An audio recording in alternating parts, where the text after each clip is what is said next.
पिता त्वमेव, त्वमेव बन्धुश्च सखा त्वमेव, त्वमेव विद्या द्रविणं त्वमेव, त्वमेव सर्वं मम देव देव, त्वमेव सर्वं मम देव देव, त्वमेव सर्वं मम देव देव।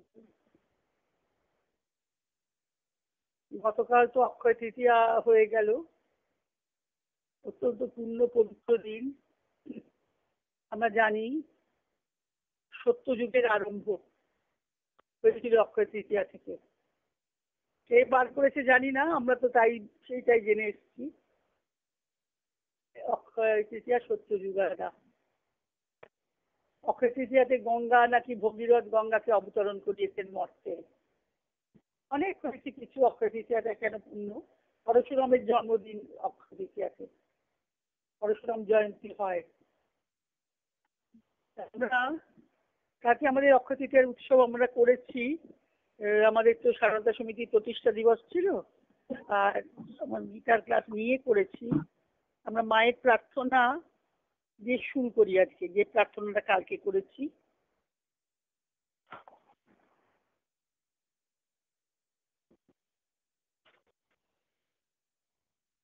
কারণ প্রার্থনাটা তো একটা ভক্তিযোগের শ্রেষ্ঠ অঙ্গ।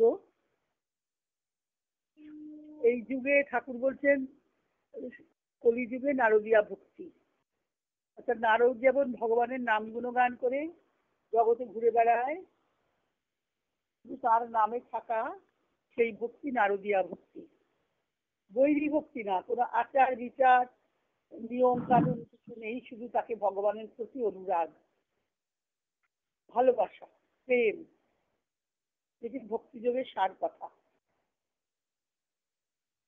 রাগ ভক্তি। আমাদের প্রার্থনা সেটা এই ভক্তি যোগের একটা বড় অঙ্গ। আমার মার কাছে মায়ের ধ্যান প্রার্থনাতে কালকে পড়েছি। তখন মা মাদার শ্রী অরবিন্দকে দেখেননি, ভারতবর্ষে আসেননি। সেই সময় ফেব্রুয়ারি মাসের প্রার্থনা, 1914 সাল। প্রতিদিন সকালবেলায় ভোরবেলায় সূর্য ওঠার সময় জানলার ধারে বসে প্রার্থনা ধ্যান করতেন।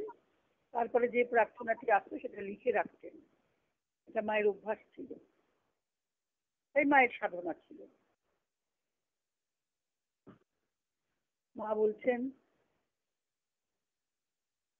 এটি আমাদের সর্বদাই এই প্রার্থনা আমাদের মধ্যে থাকা দরকার।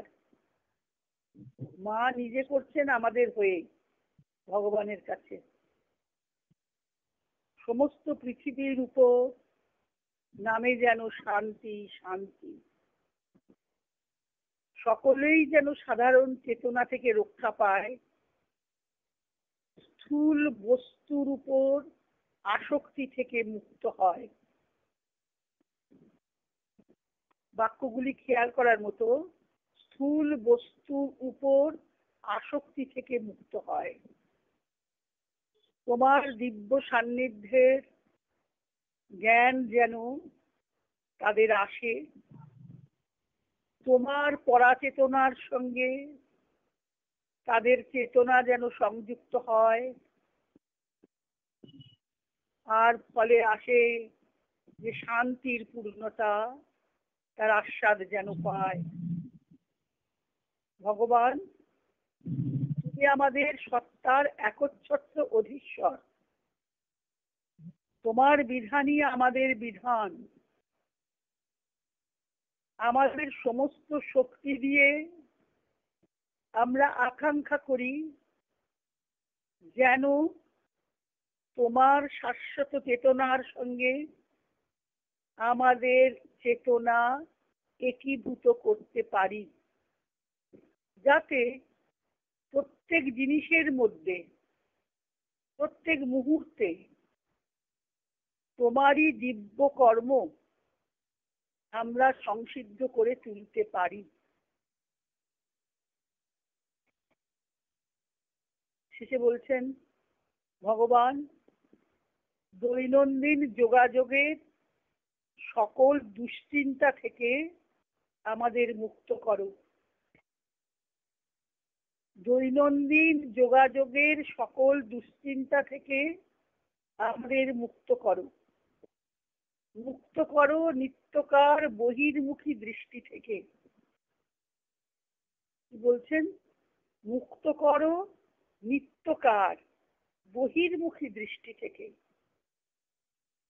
এখন আমরা যেন তোমারই চোখ দিয়ে দেখি সব, কেবল তোমারই ইচ্ছায় যেন কর্ম করি।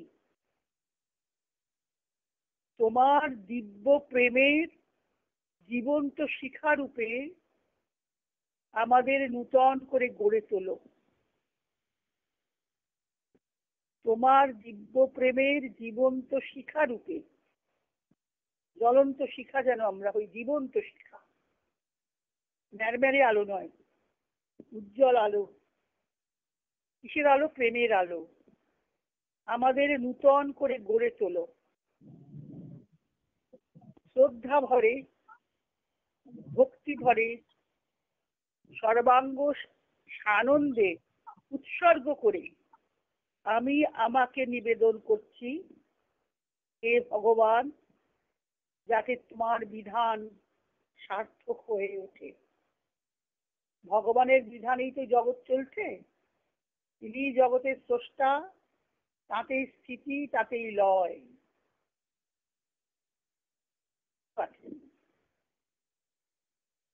মা বলছেন শেষে, শান্তি, শান্তি নামে যেন সারা পৃথিবীর উপর। এখন এই প্রার্থনাটি আমাদের খুব প্রাসঙ্গিক।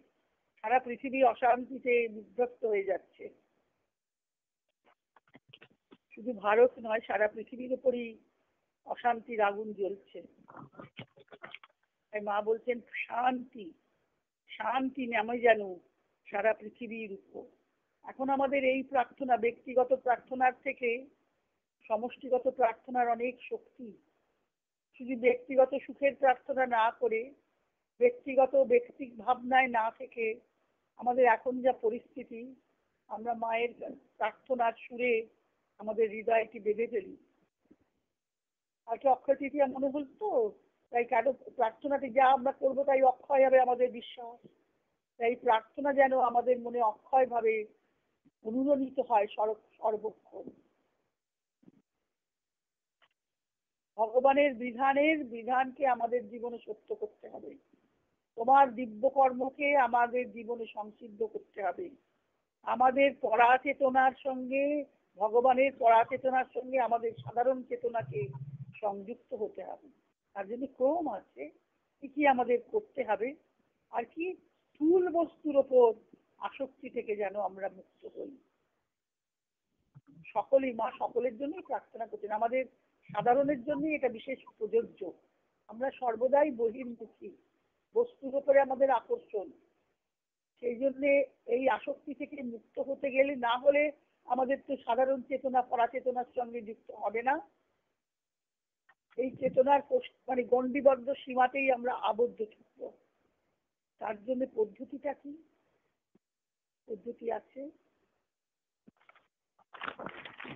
ভক্তিযোগের পথটা দিতে হবে। কারণ এখন আমাদের আয়ু অল্প, সীমিত সামর্থ্য, স্থান কালো অত শুদ্ধ নয়, মনও শুদ্ধ নয়। শুদ্ধিটা একান্ত দরকার, কিন্তু মন দিয়েই তো আমাদের শুরু করতে হবে। তাহলে আমরা কিভাবে শুরু করব?